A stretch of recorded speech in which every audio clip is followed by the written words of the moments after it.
I did read the Anduin short story, and it's really, really good. Isn't it awesome? Has everyone read it in chat? It's an absolute banger, and do you know what? As far as legacy goes, Blizz obviously made a huge, huge, huge mistake in letting her go. Like, you can't put a price on the amount of years of experience and WoW knowledge and character development and just like character knowledge that she has in her head. You can't just buy that somewhere else, you know? She is the result of someone working and nurturing the franchise for 20 odd years, and to let that go is idiotic, fucking insane. But if she's gotta go, then what a way to fucking go.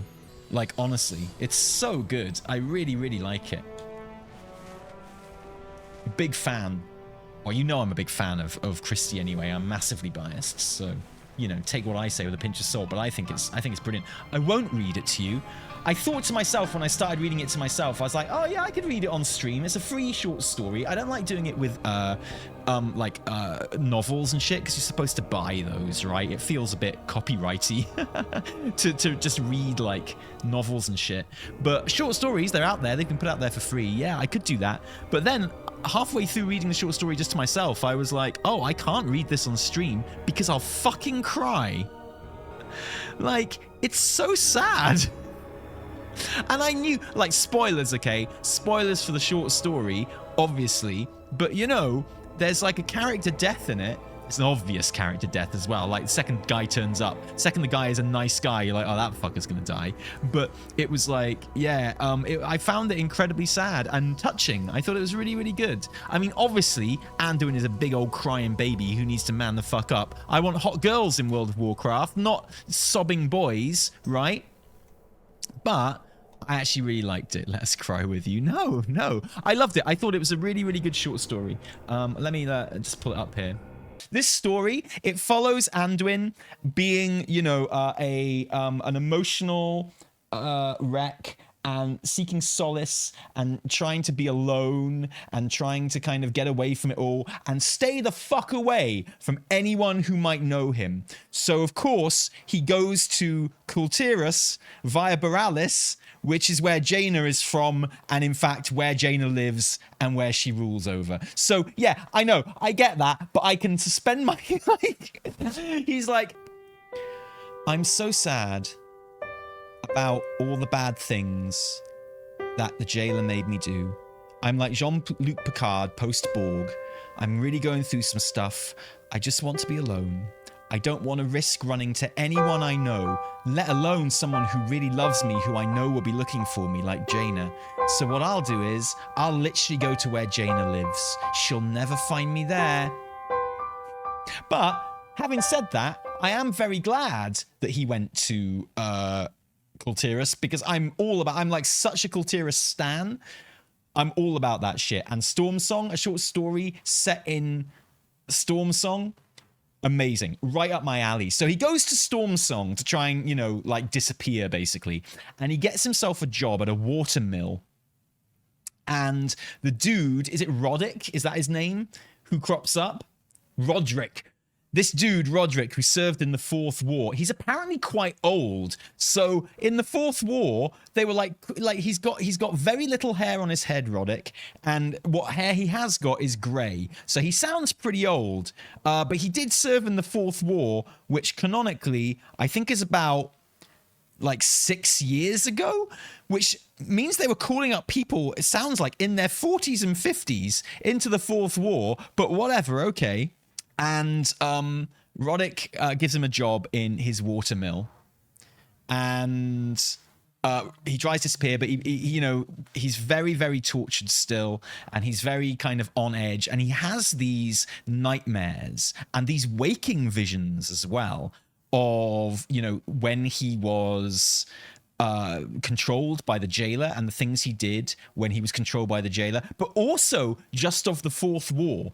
You know, it's really funny. So, like, he kind of counts these things as the same trauma. The Fourth War and the time when he was dominated, which is really, really interesting, because you'd think that it would only really be the domination time that is causing this trauma, but it's the Fourth War as well. There's a bit where he's thinking about the burning of Teldrassil and the night elves coming through the portals into Stormwind. You know, too many people through not enough portals, and there's a really beautiful bit where he remembers Finel, the final night elf baby coming through.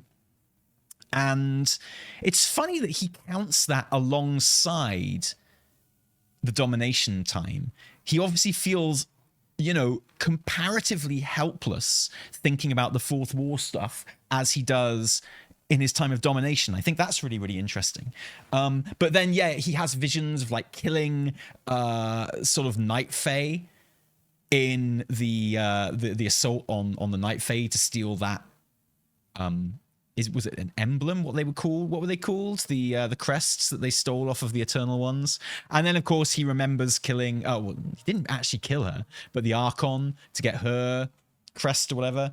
So yeah, he's haunted by a sigil. Thank you. And his big fear is that he's going to lose control and black out, you know, in a public place around people, and like end up killing them. Now, there's a bit where he's chopping wood and he kind of blacks out and has one of these waking nightmares. And when he kind of comes to, the block of wood is like completely destroyed, like into kindling, you know, because he's just gone ham on it, sort of thing.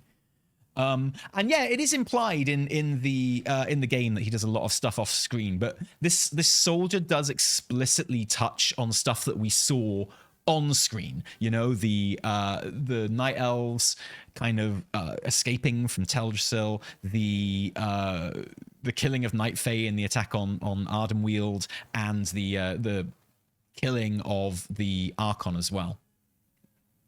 And yeah, his will was ultimately dominated by the Jailer, who used him to attack the Shadowlands Archon, to remake reality in the Jailer's image. Though Anduin ultimately fought back, he did an awful lot of murder and destruction under the Jailer's control, and Anduin came with expansion fairly traumatized. Yeah, exactly. So, but it is interesting that he does count BFA and the Fourth War when he wasn't dominated among his trauma. It's really interesting. And yeah, like, it's easy to kind of go, but you were controlled. It wasn't you. You know, he was literally a meat puppet. And that's why I've always compared him in Shadowlands to Jean-Luc Picard, when Jean-Luc Picard is taken over by the Borg. That thing where no one thinks that Jean-Luc Picard was actually in control. Everyone knows he wasn't, but he still had to be conscious.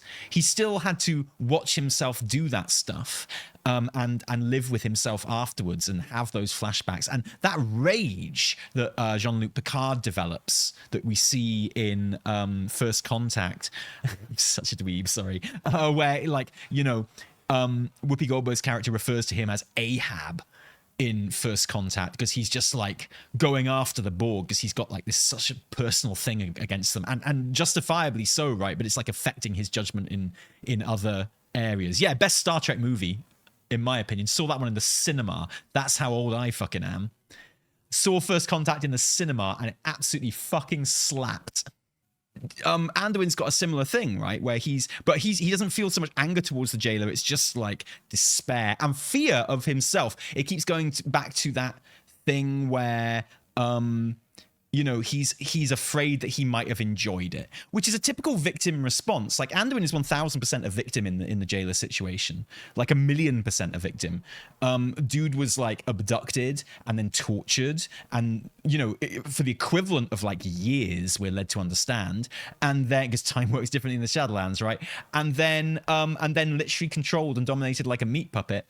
And that sucks, just like Sylvanas was by Arthas, yeah, exactly, and forced to do shitty stuff against his will. And like a lot of victims who lose their autonomy and their self-will, which is something that happens to victims quite a lot in violent situations, he does kind of blame himself. There's that like idea of, could I have tried harder to resist? Could I have fought harder? Like, did I enjoy it? These are typical like victim responses, right? And he's living that in his trauma. I think it's really good. And I really like the I really like the time that Anduin's kind of recovery from this has been given. I know a lot of people roll their eyes. I know a lot of people kind of think it's a bit drawn out or whatever. And it is especially interesting kind of reading this short story while you're playing the Mists of Pandaria storyline as well, because the Anduin who is in Mists of Pandaria is anything but that. The Anduin who's in Mists of Pandaria actually really, really helps people going through similar stuff to get through it, which is, you know, you can kind of see the Anduin from Mists of Pandaria and be like, how does he turn into this figure of despair? He's helping people in Pandaria who are literally going through this sort of thing, saying, don't blame yourself. Like, you know, you can get through this and stuff. And it just shows like the impact that this trauma has had on him. I think it's very good. I think it's like really mature what they're doing with this. And, you know, as long as he does eventually go over it and become a badass again, I think it's kind of cool. It is very common when people help everyone accept themselves. Yeah, and I like that. I like what they're doing with it, and obviously a short story is a perfect place to be it. So this short story doesn't solve his trauma by any means, but it's another step on the road to recovery. It's like one step at a time. He leaves this short story further along that road than he started it. So Roddick, he kind of befriends Roddick. Roddick fought in the Fourth War. Roddick tells him some of his trauma, which, you know, Anduin can barely even stand. And, you know, he tells a story, Roddick, of how they were, him and his like battalion or whatever. He finds it very hard to sit around a campfire because they were attacked while they were sitting around their campfire by trolls, and he fled. Like they were just getting slaughtered, and he knows it was the right thing to do, but, you know, he just blames himself. He can't get over the idea that maybe he could have gone back, maybe he could have saved someone, sort of thing, which is, you know, very similar. I also love the idea that Anduin is kind of coming face to face with someone who suffered because of a war that Anduin, you know, started basically, or like definitely decided they were going to kind of take part in. And like, you know Roddick's going to die, mate. It ain't a spoiler to tell you that Roddick's going to die. But you know, Anduin befriends a fox as well in the meantime. Like, his duties include, like, you know, doing the grain, fixing the mill, and Roddick, when he kind of introduces him to his new job, is like, you'll probably want to snare the fox as well so that you can have eggs and shit like that. And Anduin can't quite bring himself to snare the fox, and instead just befriends him, and eventually, like, just through kindness over time, sort of ends up taming him basically and domesticizing him. But anyway, one day Roddick is like, he's getting eggs from the fox. No, the fox is killing the chickens.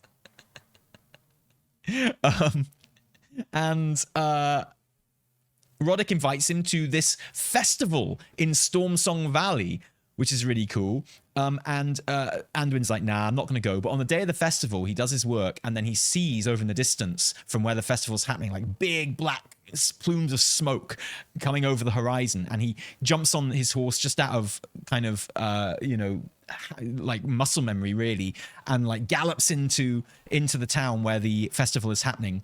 And it turns out raiders have attacked, and you know, like shit is on fire and burning, and he runs into like the main kind of tent that's on fire, and people are like stumbling out, burnt to a crisp and shit, and like he's having all these flashbacks of Teldrassil, obviously, and the night elves coming through the portals, and he sees Roderick in the fire, because Roderick like got his family out of the way, but then ran back in, because this time he won't run away, right? This time he'll go back and save as many people as he can.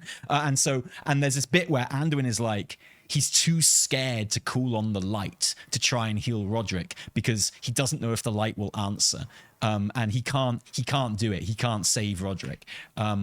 It's heartbreaking. It's like really genuinely sad. Not so much the death of Roderick, although it is, but then when Anduin goes to his family and takes the body there, and his family kind of, you know, take him in, and he's got a son, and he's got a daughter, and he's got a wife, and holy shit, man, I can't be doing with shit like that these days. I honestly, this is going to sound so beta, right? But if something comes on the TV which is like a dad being disappointed or nasty or, you know, something, anything with his kids, or a dad going missing or someone losing a kid, I'm like, fuck that shit, and I'm gone. I just do not need to see that. Like, if I think something is going to happen to a kid in like a movie or a TV show, I am like, fuck that, absolutely no way. And it has genuinely happened a couple of times where me and Evie will be watching something and like, I don't even know if it's going to happen, but the kid looks in danger and I'm like, Evie? And she's like, yeah, no, fuck this shit. Can't do it, honestly. I know that's really dumb. But yeah, even in the first episode of Doctor Who, in the fucking terrifying baby episode of Doctor Who, that one scene where the baby is like in his electric chair with his little wooden sword and he's going hunting the monster and shit. I was like, that monster better not fucking eat that baby. They better not be fucking killing babies in this show. Otherwise they're gonna have me to fucking answer. Don't you fucking dare. Holy shit. I was like, nah, oh no, we don't be doing that. Absolutely not. Yeah, Eric, like worried face Eric. Doctor, I'm so glad you're here, Doctor. Yeah, and I like any movie where like a kid has a difficult relationship with their dad or something, I'm just like, fuck this shit. Can't be doing with it. It's too heartbreaking for me now. I can't do it. But anyway, so yeah, I like that. Those scenes with Roderick's family absolutely broke me. Absolutely destroyed me. I wouldn't be able to read it on stream because of that. I wouldn't be able to do it, honestly. Yeah, really bad. So he befriends the family and becomes and he starts, before Roderick was bringing supplies once or twice a week out to the mill, which suited Anduin down to the ground because like he wants to be away from everyone. He wants to be in complete private and by himself most of the time. He starts going to get his own supplies from the family because it's like he's got enough going on. Oh, he buries Roderick by the mill and he just sits talking to Roderick's grave every fucking night. It's destroyed me. Can Anduin still use the light to heal? Well, according to this short story, no. He doesn't even try. He's too scared that the light won't answer him. He befriends the family, and he quite enjoys his little life now, to be honest. Like working at the mill, completely in private. He's got this cute little family. He's got this little fox that follows him around. He's pretty chill, right? And then one night, again, he sees smoke coming over the horizon, and he realizes that the raiders are back, right? So he jumps on his horse or whatever and like rides in, and the raiders have just got there at this point, and he grabs Charlemagne. So Charlemagne this whole time has been in a cave by the beach, like hidden in a cave, wrapped in cloth and stuff, because he can't bring himself to kind of touch it or use it or whatever. But he grabs Charlemagne, he gets on his horse, he goes into town, and the raiders have kind of just started their raiding and pillaging and shit, and he just fucking kills them all.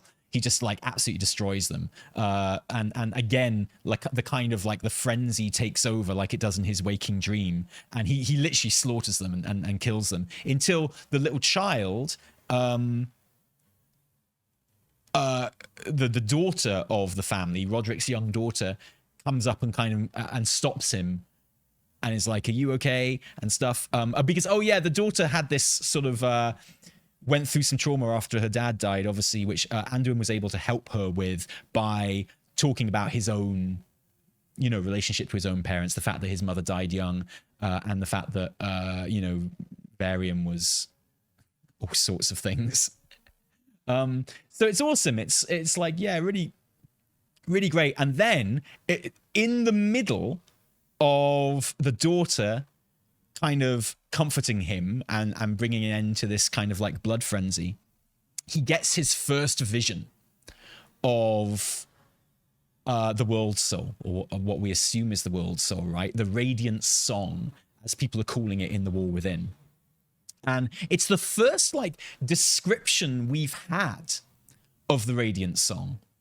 The call was quiet, but his voice, but this voice was not that of the child before him. It slammed into his being, shattering his thoughts into a kaleidoscope of agony and brilliant colors. It was a song with words he understood, yet did not recognize, which vibrated along every nerve of his body, and the singer, the speaker, knew his true name. Anduin, it whispered, the softness laced with pain.